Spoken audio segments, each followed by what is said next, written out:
नमस्कार, जय हिंद दोस्तों। तो क्या हाल चाल? आशा करते हैं कि बहुत बढ़िया होंगे। तो आज हम आ चुके हैं क्लास 10 का हिंदी का चैप्टर नंबर 2 20 के दांत। हिंदी का चैप्टर नंबर 2 को लेकर 20 के दांत है जो कि एक कहानी है। अगर आपको ये पूछा जाए कि 20 का दाँत क्या है? तो 20 के दाँत एक कहानी है। चलिए सबसे पहले हम लोग जान लेते हैं इसका लेखक परिचय को। लेखक परिचय जान लेते हैं, उसके बाद सारांश भी जान लेंगे। तो लेखक कौन है इसका?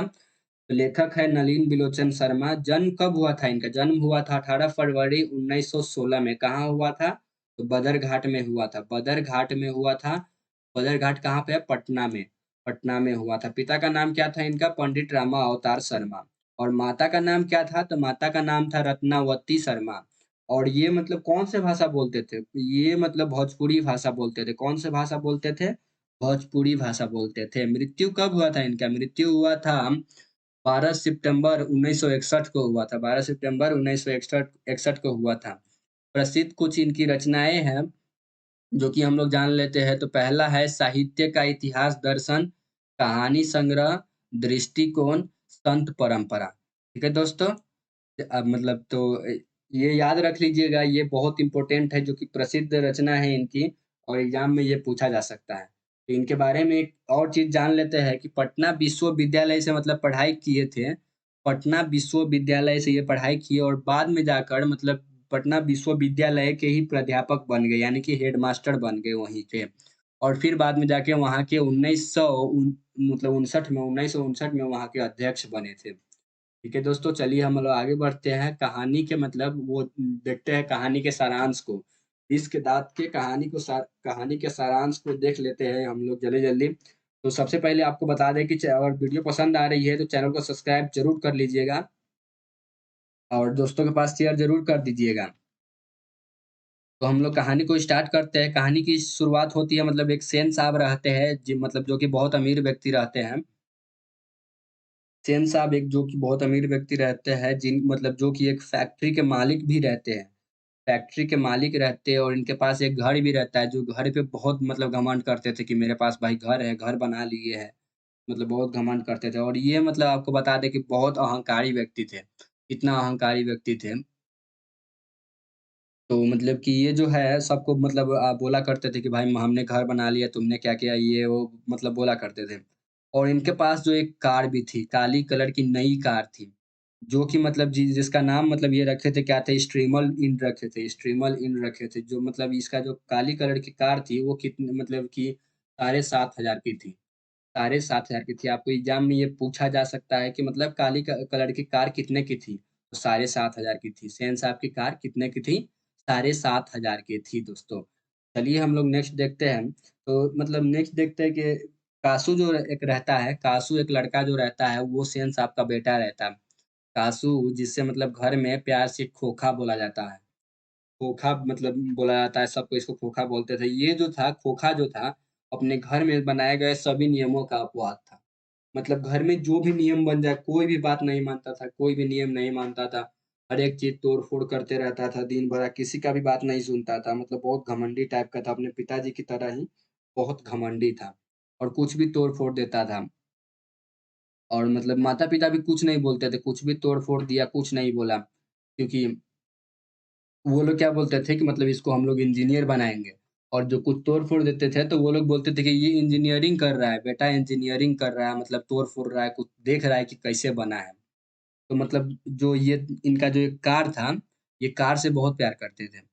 तो क्या हो त मतलब कि तो खोखा जो मतलब कुछ तोड़-फोड़ करते रहते थे, तो कार को मतलब ये हमेशा डरते रहते कहीं खोखा मतलब आस-पास ना आ जाए। कार के आस-पास आ गया तो कार को तो माना सहमत ही है, इसीलिए इन्होंने एक ड्राइवर को रखा था जो कि मतलब शोफर रहता है, से इनकी सेफ्टी के लिए, कार की सेफ्टी के लिए और मतलब खोखा को आस-पास भटकने भी नहीं देता था। क्योंकि भाई कि मतलब आपको एग्ज़ाम में ये पूछा भी जा सकता है कि कार को मतलब किससे मतलब खतरा था? कार को खोखा से खतरा था, खोखा से खतरा खतरा था। और आपको बता दें कि इनकी जो रहती है 5 बेटियाँ भी रहती है। 5 बेटियाँ जो-जो कौन-कौन थी है सीमा, रजनी, आलो, शेफाली और आरती। आपको एग्ज़ाम में ये पूछा भी जा सकता है कि सीमा, रजनी, आलो, शेफाली और आरती मतलब किसकी बहनें थी? किसकी बहनें थी? खोखा की बहनें थी।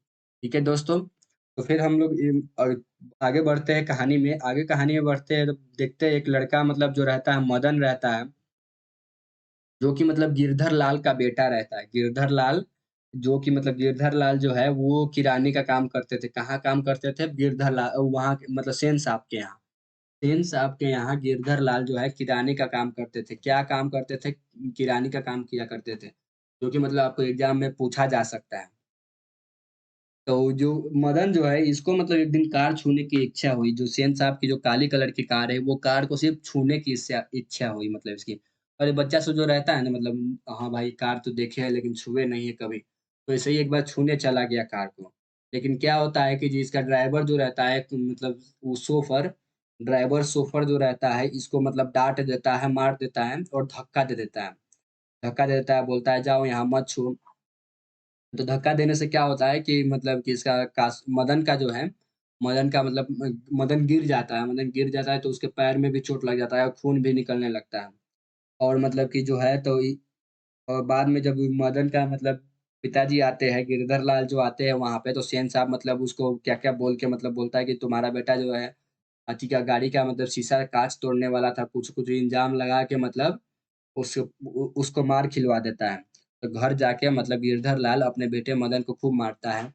तो मारने के बाद खूब मारता है तो फिर उसके बाद यहाँ यहाँ तक कहानी मतलब खत्म हो जाती है। तो फिर अगले दिन क्या होता है कि एक दिन की बात है, एक दिन की बात मतलब वो क्या होता है कि मदन जो है लट्टू का खेल खेल रहा होता है। लट्टू का खेल जानते ही होंगे दोस्तों। तो लट्टू का खेल खेल रहा होता है। लट्टू का खेल मतलब खेल रहा होता है तो वहीं पे खोखा आ जाता है। खोखा आके क्या बोलता है कि भाई हमको भी खिलाओ लट्टू का खेल।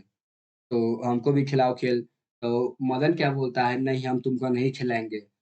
हम तुम्हारे कार को छूने गए थे तो तुम मतलब धक्का देके तुम्हारा ड्राइवर जो है धक्का देके के हमको गिरा दिया गया था। और पापा से मार भी खिलवाया, पिताजी से मार भी खिलवाया तुम लोग।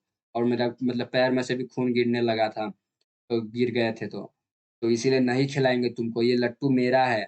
मतलब लेखक भी कहते हैं भाई बच्चा जो है अमीर गरीब नहीं देखता है, वो तो अपने मतलब बदला को ही देखता है कि हाँ भाई इससे बदला लेना है। वो जानता रहता है कि वो अमीर है हम गरीब है तो वो थोड़ी कुछ कहता। लेकिन फिर वो कुछ नहीं जानता इसलिए बोल दिया कि नहीं भाई तुमको नहीं खिलाएंगे, सामान तो मेरा है। तो गुस्सा था भाई उस पे, तो इसीलिए नहीं खिलाया। तो क्या होता है खोखा जो होता है, खोखा मतलब मदन को जो है एक फैट खींच के मार देता है। मदन को जो है मार देता है 2-3 फैट। तो मार देता है, कस देता है तो 2 फैट कस देता है। तो मदन क्या होता है कि मदन भी गुस्सा में था। एगो तो ऐसे मतलब कार भी छूने नहीं दिया था। लट्टू मेरा है, लट्टू तो नहीं खिलाए तो ऊपर भी मार दिया। तो इसीलिए क्या होता है कासू क्या मतलब मदन जो होता है कासू के एक फैट खींच के मार देता है, जिससे उसका मतलब 2 दाँत टूट जाता है। तो मदन रोते-रोते कासू रोते-रोते घर चला जाता है। घर जाके मतलब अपने पिताजी को कह देता है सेन साहब को। सेन साहब क्या होता है कि गिरधर लाल को बुलाकर गिरधर लाल को कहता है कि गिरधर लाल को मतलब अपने वो फैक्ट्री से नौकरी से निकाल देता है, किरानी की नौकरी से निकाल देता है। तो गिरधर लाल क्या करते हैं, गिरधर लाल घर जाते हैं मतलब हमेशा की तरह गिरधर लाल को हमेशा मतलब जब भी आते थे इसे बॉस से डाँट-वाट सुनकर, सेन साहब से गाली-वाली सुनकर तो आते थे तो मतलब हमेशा मदन को मारता था, पीटता था। लेकिन इस बार जो है मदन को न मार-पीट कर उसको मतलब गले से लगा लिया।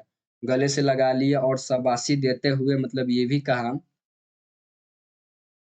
शाबाशी देते हुए मतलब ये भी कहा कि शाबाश बेटा मतलब शाबाशी देते हुए बोला कि मतलब कि आज तुमने मतलब अपने पिता का बदला और अपना बदला ले लिया। और मतलब उसके विष के 2 दाँत भी तोड़ दिए। तो चलिए दोस्तों त कहानी यही तक थी। बस कहानी इतना ही थी। तो चलिए आगे मतलब हम लोग धन्यवाद आपको बोल देते हैं कि आपको बोल दें कि कल जो है इसका ऑब्जेक्टिव क्वेश्चन आने वाला है। ऑब्जेक्टिव क्वेश्चन ज़रूर देख लीजिएगा। ऑब्जेक्टिव क्वेश्चन आने वाला है कल इसका। कहानी आपको कैसा लगा ये ज़रूर बता दीजिएगा, ठीक है दोस्तों? तो चलिए, धन्यवाद। जय हिंद दोस्तों।